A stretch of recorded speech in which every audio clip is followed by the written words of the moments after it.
A very interesting episode for you today because I'm giving you a little sneak peek into some of the questions that I have for pet food companies and what I am looking for in a pet food.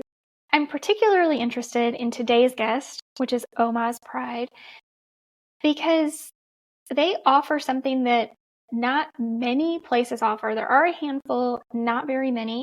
And because I work so much with clients whose dogs have numerous food sensitivities, it can be really difficult to find complete and balanced foods that meet their needs when it comes to the sensitivities they have.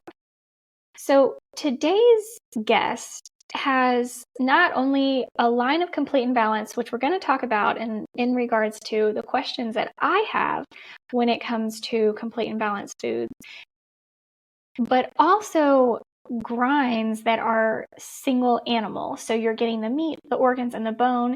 That's it.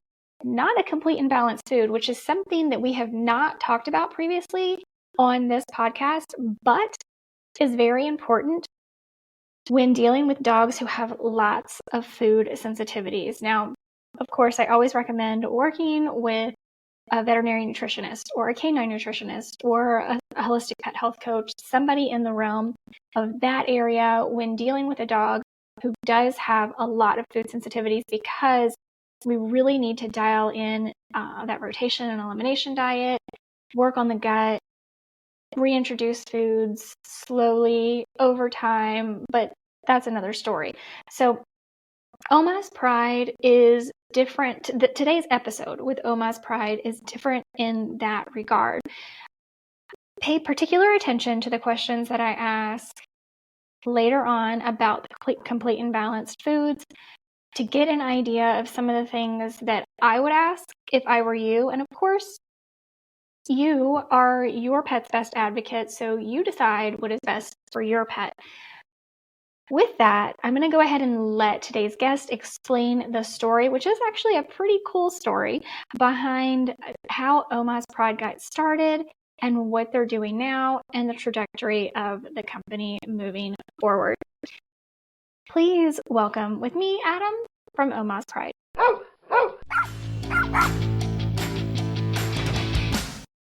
Have you tried training methods that just didn't work? Do you feel that your pet is not getting his or her nutritional needs met? Are illnesses and bad behavior your daily norm? You're going to want to join me on the Pet Parenting Reset, where you'll hear interesting and informative interviews and get solutions to all your pet problems. I'm your host, Jessica L. Fisher.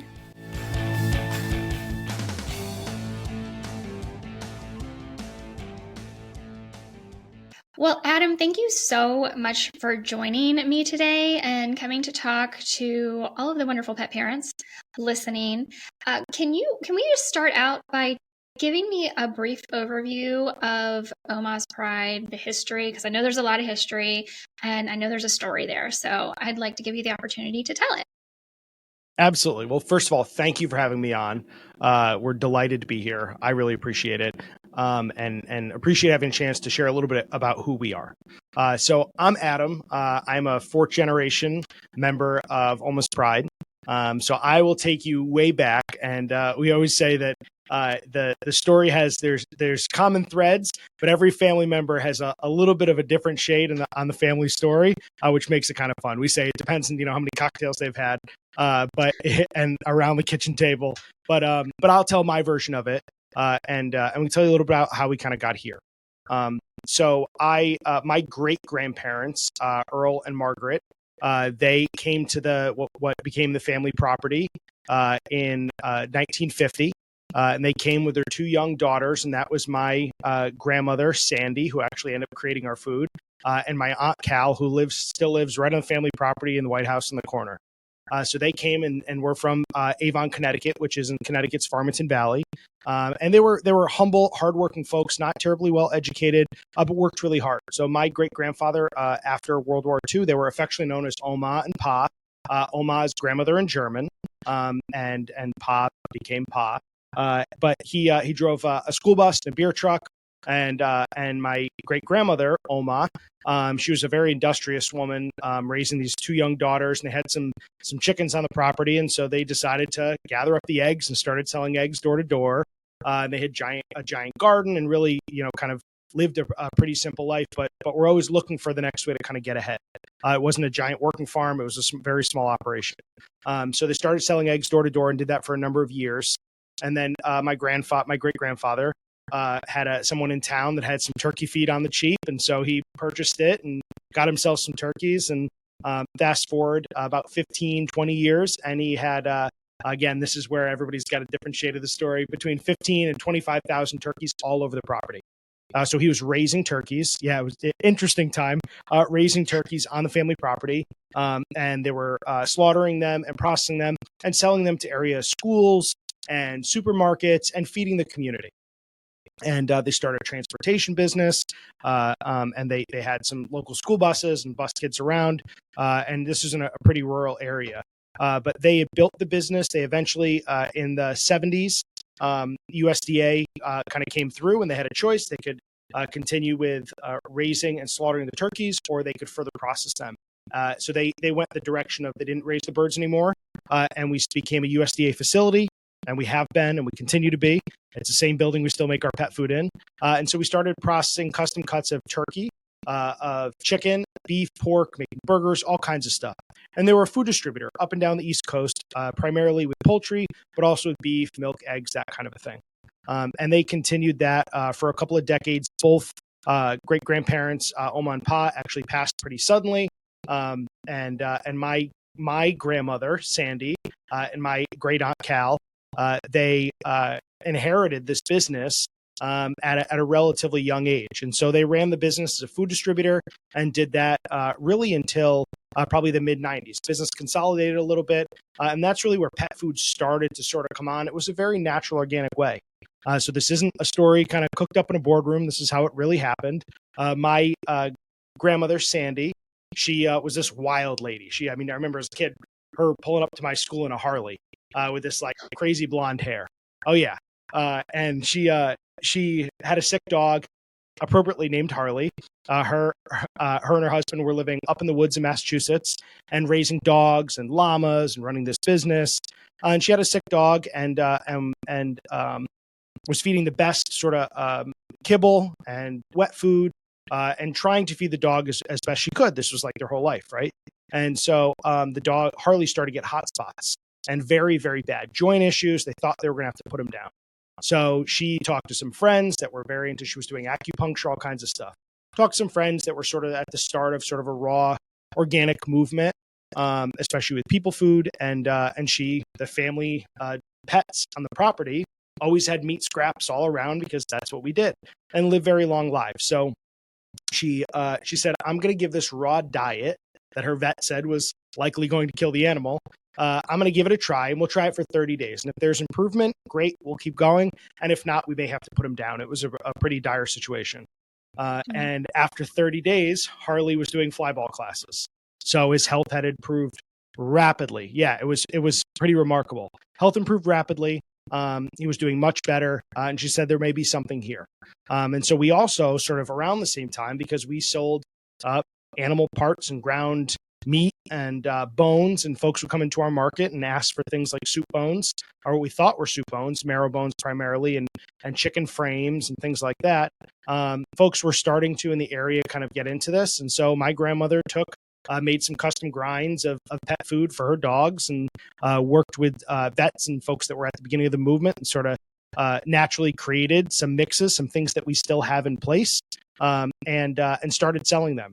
So we sold them out of our small storefront. She took her little card table in the back of her truck, and she went up and down the East Coast, sort of peddling her raw food. And they'd throw her out of pet shows, and she'd used probably some colorful language at the time and set up her card show, her little card table in the parking lot, and try to get people to come over. And she was a force. She was really something. So my family built the business like that through the 90s and early 2000s. As a meat, bones, organs, vegetable focused raw natural diet, right? So the philosophy was supplementary proteins, rotate them, and feed raw meaty bones. So things like marrow bones, necks, backs, hearts, things like that. And they built it through a network of staying mostly away from retail, but built a network of breeders, bulk buyers, folks doing driveway drops, and some local stores and natural food stores. And it stayed that way for a very long time. And so really at the beginning, again, of the raw food movement, they started this thing and continued it. And I've only been back about 4 years.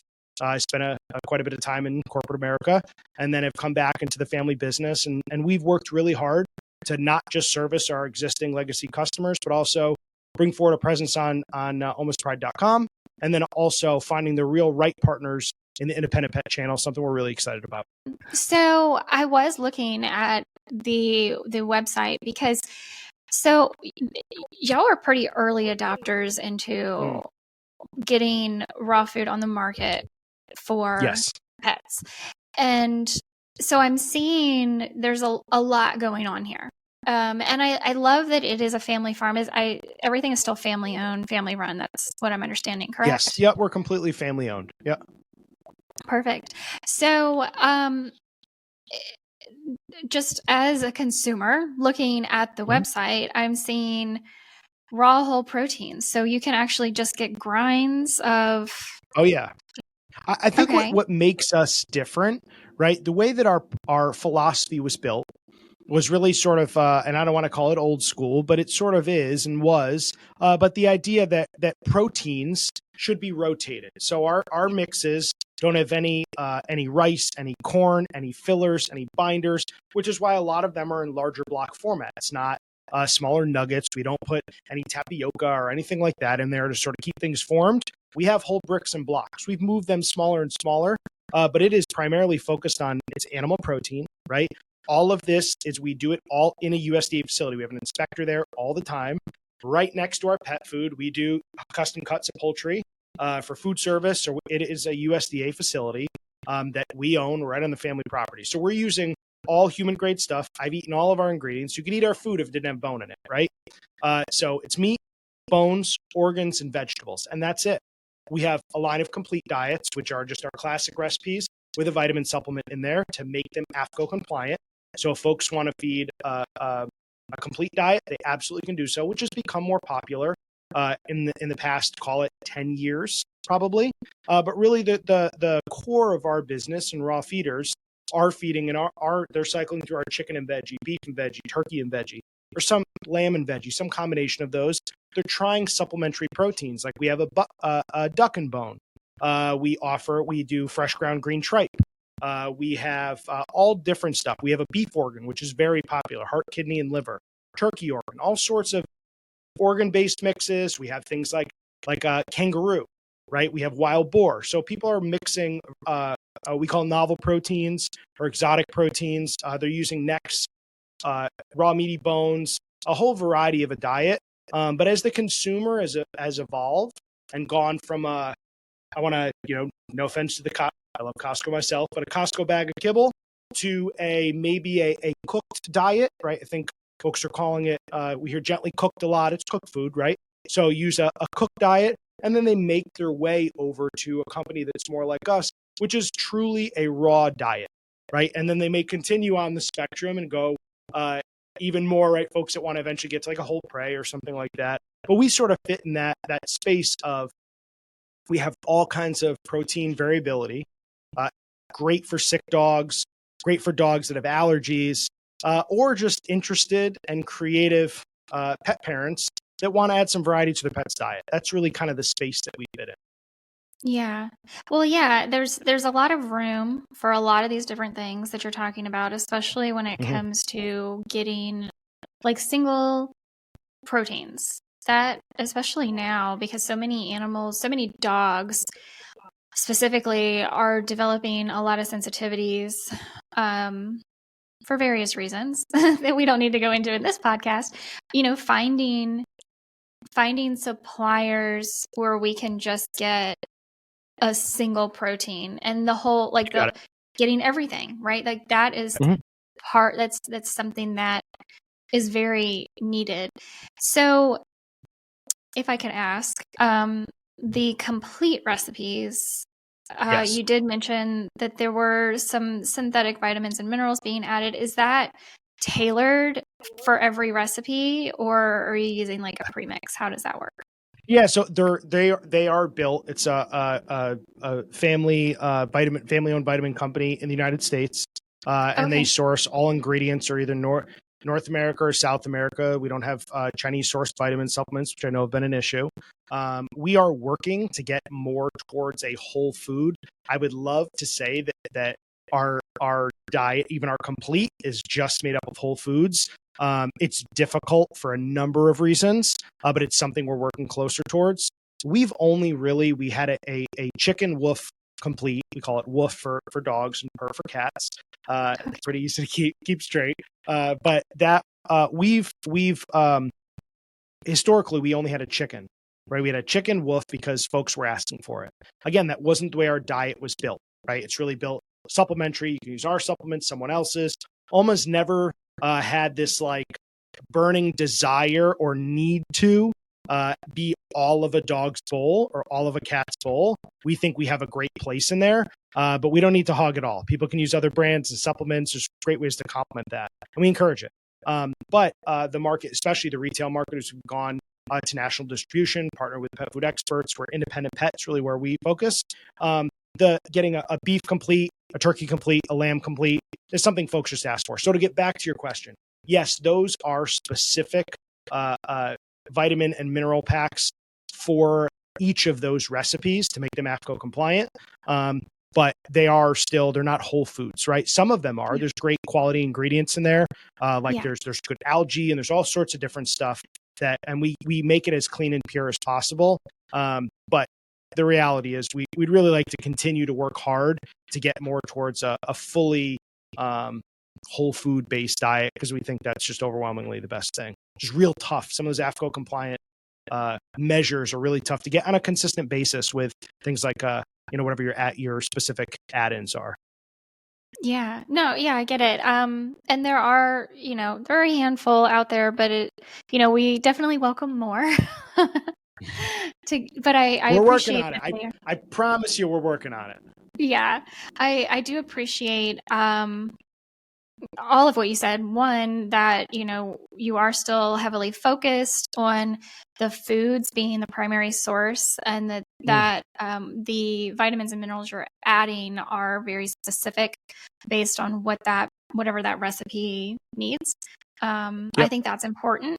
And just the variety that you have, where, if you don't mind me asking, the exotic proteins, how do you also raise those? Oh, so what we don't do anymore, which I would love to get back to. It's just hard to do at scale, and where we physically are isn't like necessarily like appropriate for it. Certainly at what we do, so we don't raise any of the stuff on the property anymore. But we do work with our suppliers. Most of them are quite local.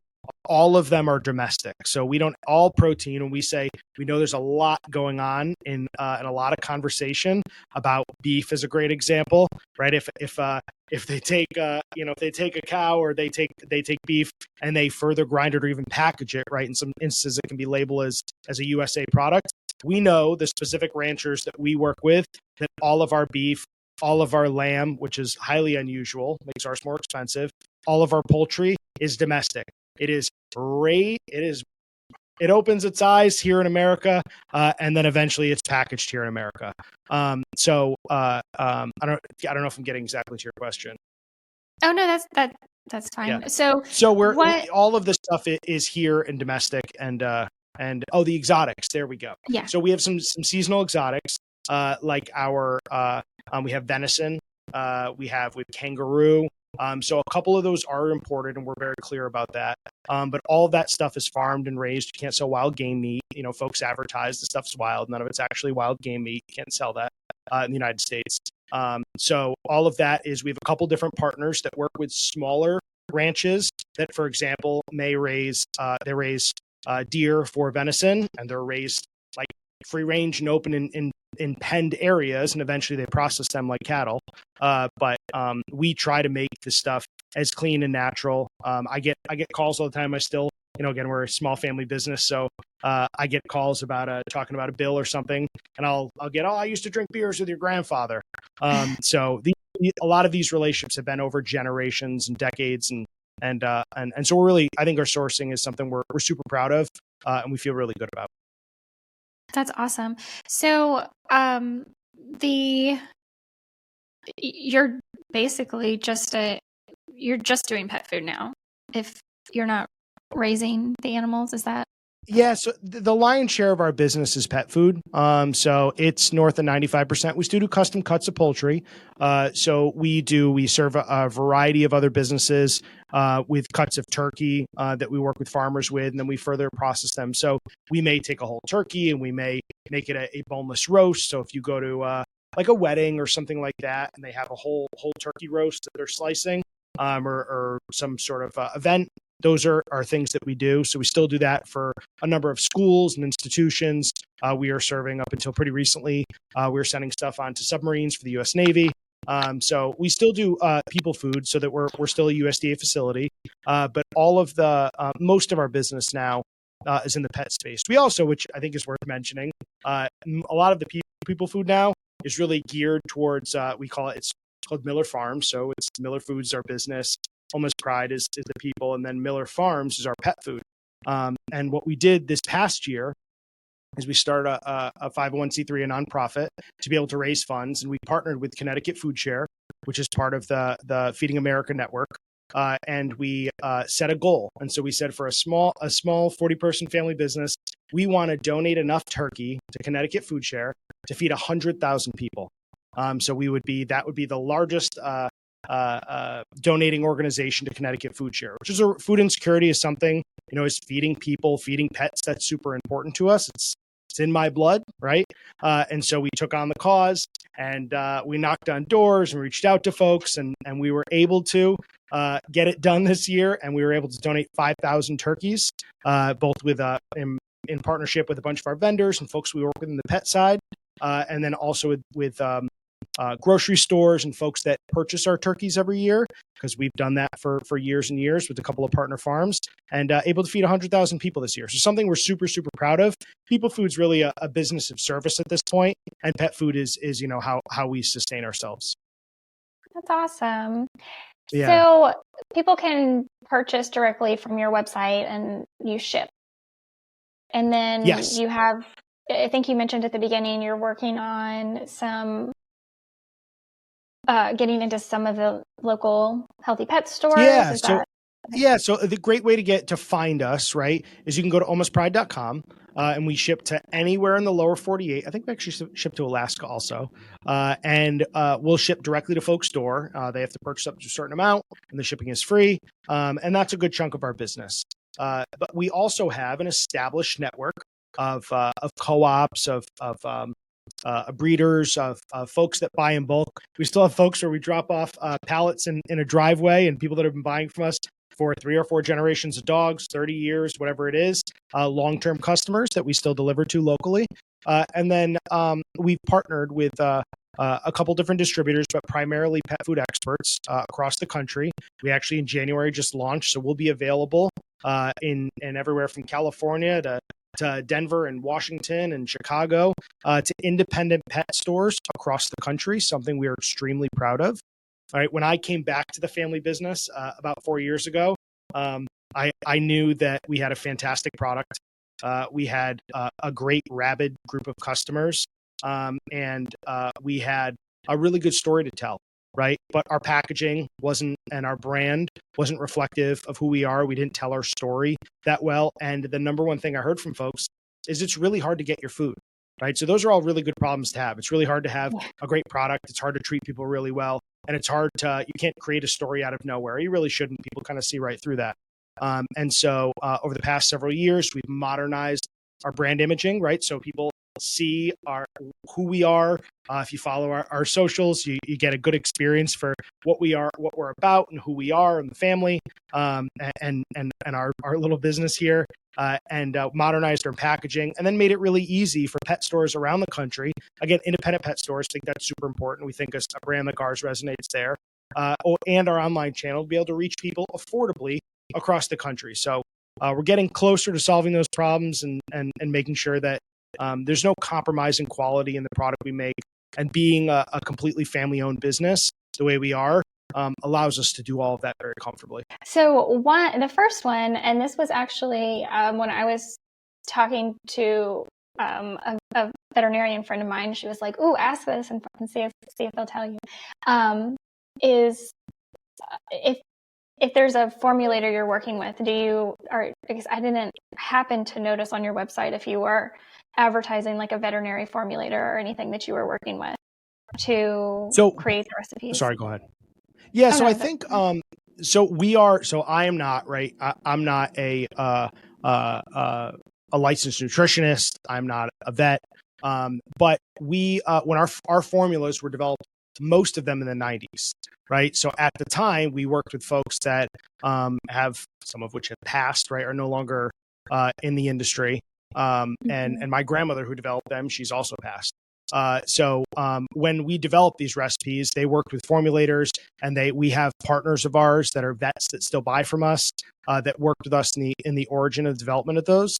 Now from there, we work with vet nutritionists. We don't advertise it, but we work with the supplement company that we work with has folks on staff that this is what they do. So we're not working with a nationally, a lot of brands want to say I'm working with this person or this person. So we don't have a celebrity endorsement. But we do work with folks that ensure that we are AFCO compliant in what we do.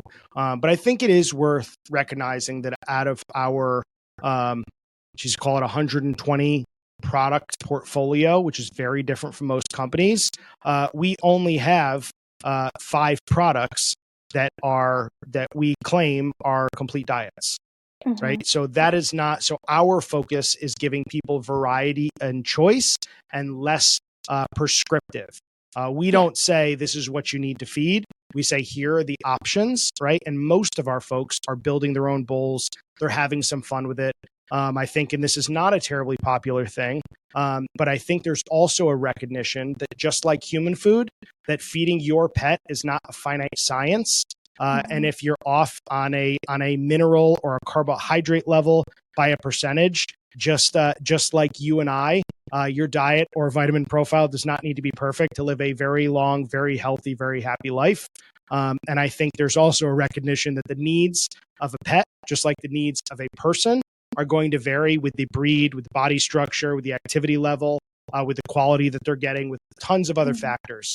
So I think there's, at least in my brief time in this space, and I'm not a vet nutritionist or I'm not a vet or a canine or feline nutritionist, but I think occasionally there is an obsession with some of the formulaic efforts. And there's an effort occasionally to discredit diets or companies or people.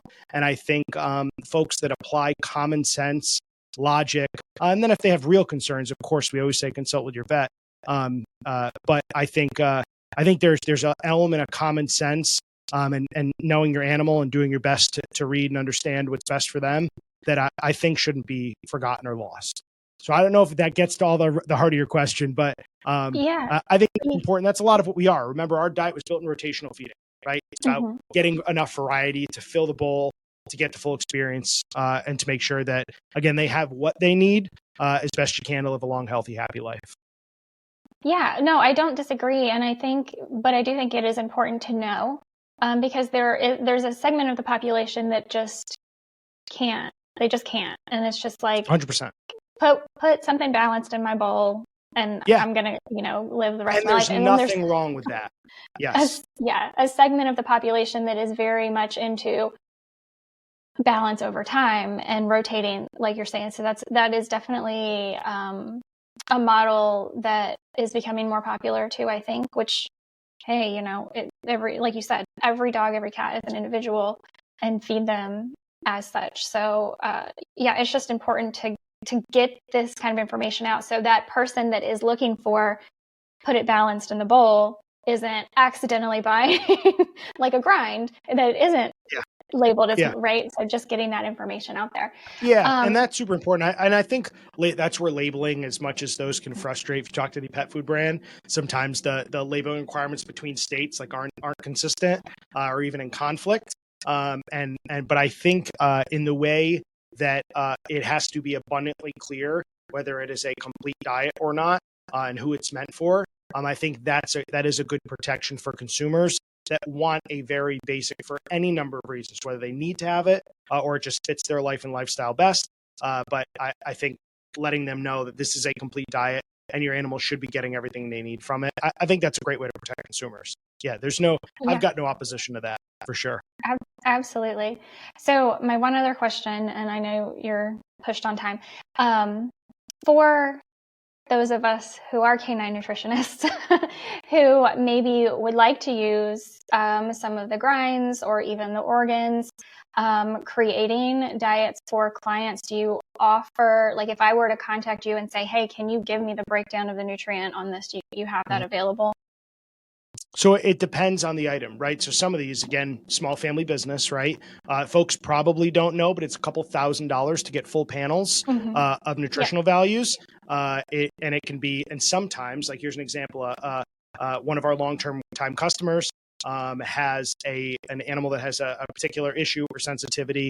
I don't know exactly what it is, but they'd asked for a bunch of information. We provide everything that we have. They're looking for some additional information, and our lab just doesn't provide that.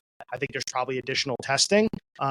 There isn't like, hey, this is a complete panel and complete is complete, because depending on who it is an infinite library of information. And there's also like wet matter versus dry matter versus there's hard to compare different foods of different types, dehydrated versus cooked versus short answer is for most items, we have what folks are looking for. Another good example, or short answers, we have most of that. But if it's someone that one of the benefits of being a small business is we say, hey, this is who we're going to work with, and you've worked with us before, or you've been buying our products, and it's a real relationship.